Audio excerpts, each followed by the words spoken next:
ਵਾਲੇਕੁਮ ਮੇਰੇ ਸਾਰੇ ਭੈਣ ਭਰਾਵਾਂ ਨੂੰ ਵੈਲਕਮ ਟੂ ਅਨਾਇਆ ਕਿਚਨ। ਅੱਜ ਮੈਂ ਤੁਹਾਡੇ ਨਾਲ ਸਪੈਗੇਟੀਜ਼ ਦੀ ਰੈਸਪੀ ਸ਼ੇਅਰ ਕਰਾਂਗੀ। ਅਸੀਂ ਜਦੋਂ ਵੀ ਬਣਾਈਏ ਸਾਡੇ ਚਾਚੂ ਕਹਿੰਦੇ ਨੇ ਇਹ ਕਿਹੜਾ ਸਿਆਪਾ ਪਾ ਲਿਆ, ਤੇ ਉਹਨਾਂ ਨੇ ਇਹਦਾ ਨਾਂ ਰੱਖਿਆ ਹੋਇਆ ਸਿਆਪਾ ਟੀ। ਤੇ ਫਿਰ ਉਹਦੇ ਵਾਸਤੇ ਅਸੀਂ ਲਏ ਨੇ 4 ਟਮਾਟਰ, ਅਦਰਕ ਲਸਣ ਦਾ ਪੇਸਟ ਤੇ ਨਮਕ ਤੇ ਧੜਾ ਮਿਰਚ।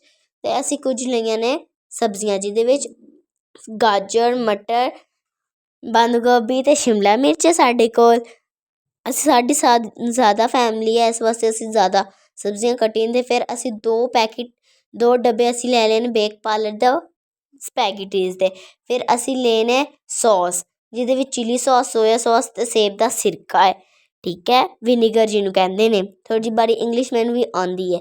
ਫਿਰ ਅਸੀਂ 1 ਕਿਲੋ ਚਿਕਨ ਲਿਆ ਤੇ 1 ਕੱਪ ਆਇਲ ਲਿਆ। ਤੇ ਫਿਰ ਅਸੀਂ ਲਿਆ ਆਇਲ ਜਿਹੜਾ ਸਾਡਾ ਸੀ ਉਹ ਕੜਾਈ ਵਿੱਚ ਪਾ ਕੇ ਜਿਹੜੇ ਅਦਰਕ ਲਸਣ ਦਾ ਪੇਸਟ ਵੀ ਇਹਦੇ ਵਿੱਚ ਪਾ ਤਾ ਤੇ ਫਿਰ ਉਹਨਾਂ ਨੂੰ ਤਰਫਾ ਲਿਆ।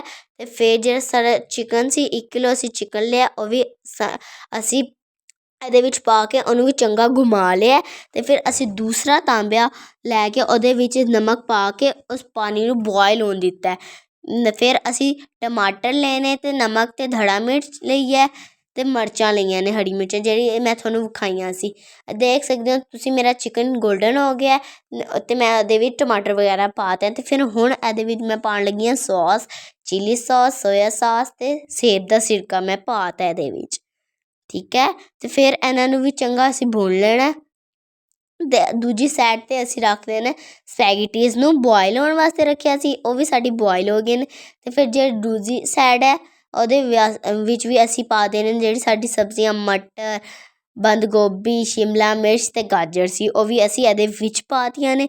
ਇਹਨੂੰ ਵੀ ਅਸੀਂ ਚੰਗਾ ਭੁੰਨਣਾ ਹੈ। ਸਾਰੀਆਂ ਸਬਜ਼ੀਆਂ ਨੂੰ ਵੀ ਅਸੀਂ ਚਿਕਨ ਦੇ ਵਿੱਚ ਅਸੀਂ ਚੰਗਾ ਭੁੰਨ ਲੈਣਾ। ਅਤੇ ਜਿਹੜੀ ਸਾਡੀ ਸਪੈਗੇਟੀ ਸੀ ਉਹ ਵੀ ਬੋਇਲ ਹੋ ਕੇ ਤਿਆਰ ਹੋ ਗਈ ਸੀ। ਫਿਰ ਅਸੀਂ ਇਹਨੂੰ ਵੀ ਇਹਦੇ ਵਿੱਚ ਪਾ ਤਾ।